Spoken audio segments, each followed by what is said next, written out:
Now here we take you through a skunk2 Pro Series intake manifold that we're gonna cut open and port for an H22. We know you'd like to see that.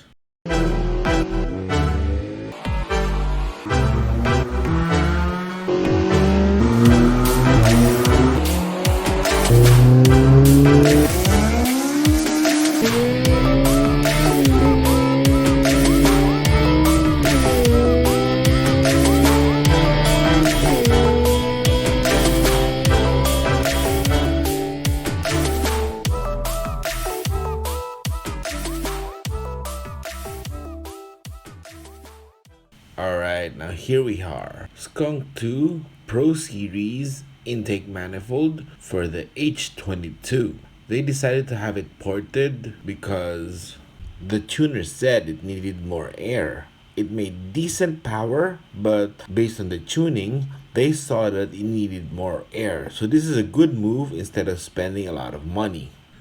Here we have it all cut up on the plenum. This way we get to port it from the inside. That's gonna be a good improvement, especially on efficiency.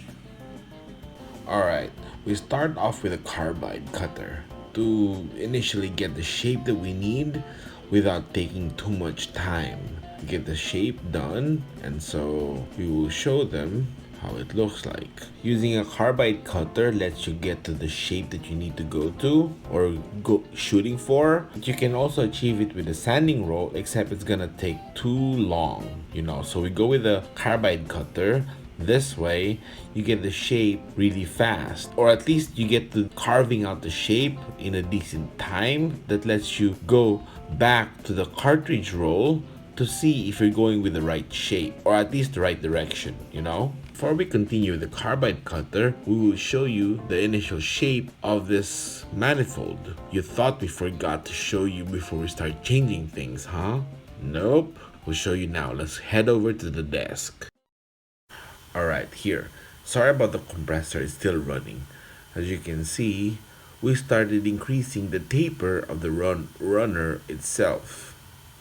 Well, number 3 runner for now, just to be able to show you how it looks like when it's stock.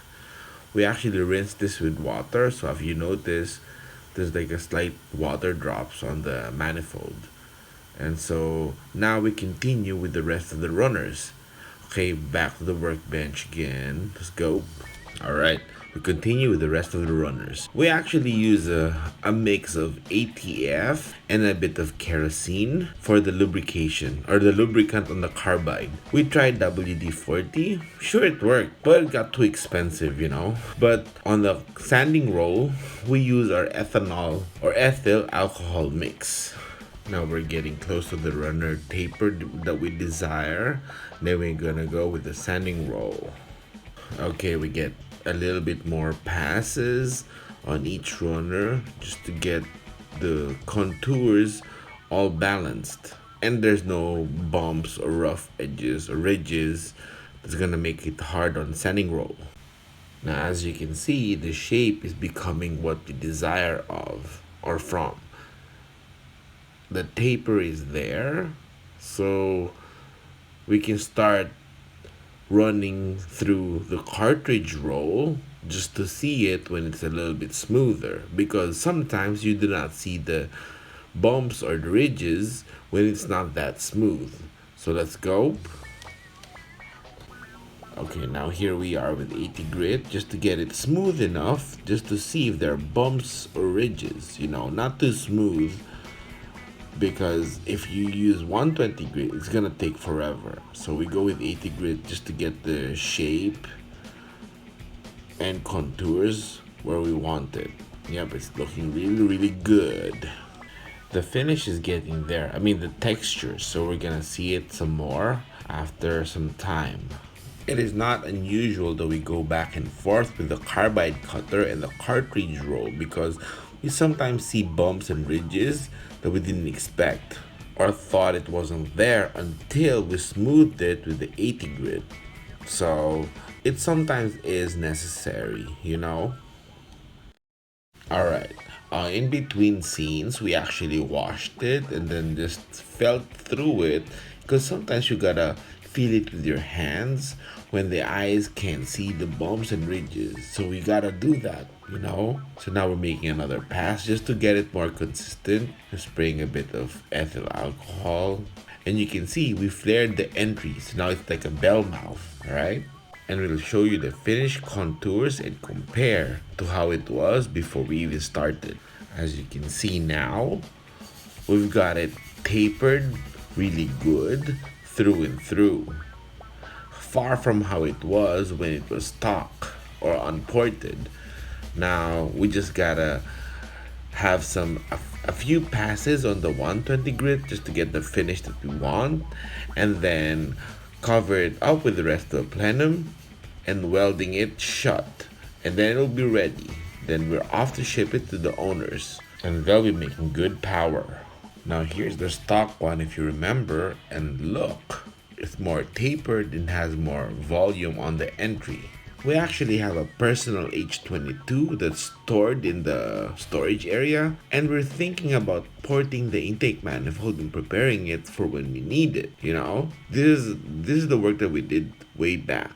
Full disclosure, as we share everything that we do in the shop, this is a PO8 manifold that we did before and had it welded. As you can see, we cut open the plenum to be able to port the runner entries really well. You can see it's really clean. And now this is a ITR surplus throttle gasket. It's 62 millimeters. So it's a little bit bigger, but you can see it's ready for a 60 mm B16 throttle. Now next on the view, you can see we've ported it through and through, even up to the intake flange. And we're gonna show you with the proper light so you can see. Once again, full disclosure, that's my milk tea. Yeah. We gotta have some drinks when we're doing this. Here, you can see it's through and through. And you can only achieve this by chopping off the plenum. Without that, you can't reach the other end. And it's for a secret person or a person that wishes to keep it secret. And so we had to clean up the welds. So hey, look, it looks stock. Stock lang, boss. So it's gonna be good, right? Okay, now back to the H22 manifold that we did before. With a butterfly deleted or deactivated, this is 80 grit, then finished off with 120 grit. And of course, with our ethyl alcohol mix. You can see the texture is really consistent, fine, and smooth. It's good for dry flow, not wet flow, that's different. Now here they are all together, and now to the next manifold we want to show you. A more race version, we scaled back the divider to gain more plenum volume. This way, top end power is a lot higher or better, and the RPMs.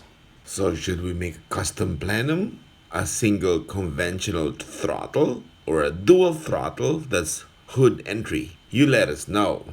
You can click here for more, and you gotta subscribe to know that if we're gonna do the manifold and document it.